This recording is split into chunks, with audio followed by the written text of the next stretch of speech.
प्यार से गुलाम। लोग क्या कहेंगे? मैं ही बहुत गर्व से कहती हूँ कि मेरे घर में मेरे पति जोरू यानी मेरे गुलाम हैं, लेकिन प्यार से गुलाम हुए हैं, आंख दिखाकर नहीं। शादी के 2 दिन बाद ही उन्होंने कहा, आप हमसे प्यार से हर बातें मनवा सकती हैं। अगर क्रोध में चाहिएगा तो हम उससे ज्यादा क्रोधी भी हो जाएंगे।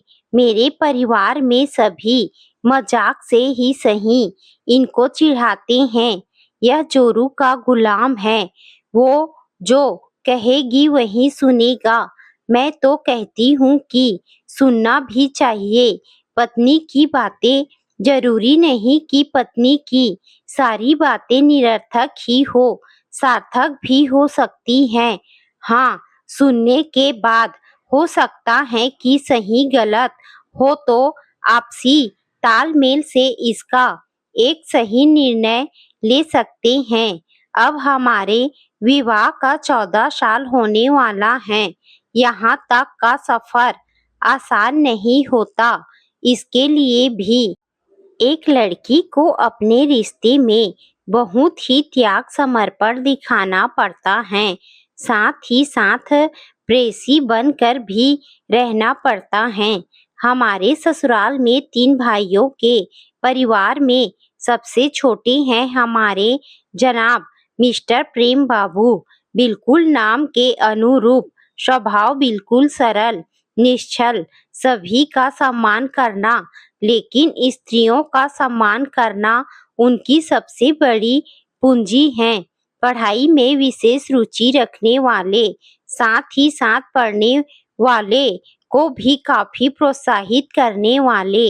मेरा पढ़ाई में रुचि रखना उनको काफी पसंद है। शायद इसीलिए भी मुझे और अधिक मान सम्मान देते हैं। साथ ही साथ उनका कहना है कि पढ़ी लिखी स्त्रियां अपने पति को तर्क से मात देती हैं, बहस नहीं करती। छोटे होने की वजह से सबसे ढेर सारा प्यार पाना उनकी किस्मत बन गई थी। लेकिन परिस्थितियां सब दिन एक जैसी नहीं होती। सिर्फ प्यार पाने से ही या देने से ही जिंदगी नहीं चलती। धरातल पर बहुत सारी सच्चाई से भी सामना करना पड़ता है। इस सच्चाई में एक सच्चाई यह भी थी कि इनका कॉन्ट्रैक्ट बेस पर बहुत ही बेहतरीन जॉब था, लेकिन सबके नज़र में एक ही बात थी कि गवर्नमेंट सेंटर में जॉब क्यों नहीं है। इसके लिए थोड़े बहुत ताने भी सुनने पड़े। एक उम्र के बाद ताना सुनना किसी को भी अच्छा नहीं लगता, लेकिन सुनने के अलावा कोई उपाय बचा नहीं था। फिलहाल जब तक कि ऊपर वाले की मर्जी ना हो, जबकि हमारे मिस्टर प्रेम बाबू काफी ही जीनियस ब्रेन के धनी व्यक्ति हैं। मुझे ऐसा विश्वास था कि प्रयासरत हैं और गवर्नमेंट सेंटर में भी इनको जॉब जरूर मिलेगा। वैसे समय में भी मैं इनकी पत्नी ही नहीं, एक दोस्त के रूप में भी हर वक्त साथ दी, समझाई कि किसी तरह से पैसे ही कमाने हैं। जिंदगी जीने का मकसद सिर्फ अधिक पैसे कमाना ही नहीं है, जिंदगी को जीना भी है। आप इतना कमा रहे हो जिसमें मेरा और मेरे बच्चे का परवरिश हो रहा है अच्छे से, फिर मुझे और क्या चाहिए। मैं भी तो प्रयासरत हूँ गवर्नमेंट सेंटर में जॉब करने के लिए। यह आपके लिए बोनस है। उनको हंसाने के लिए बोलती रहती थी, ईश्वर के घर देर है अंधेर नहीं।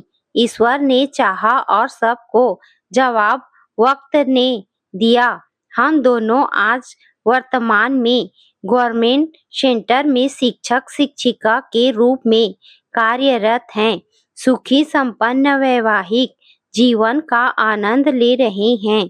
हमेशा ये कहते हैं, ऐसी बीवी मिले तो प्यार से गुलाम बनना, गुलामी नहीं। रिश्ते में प्यार, सम्मान, समर्पण और समझदारी की निशानी है। ऐसा गुलाम बनना पड़े तो मैं हर जन्म में बनूंगा।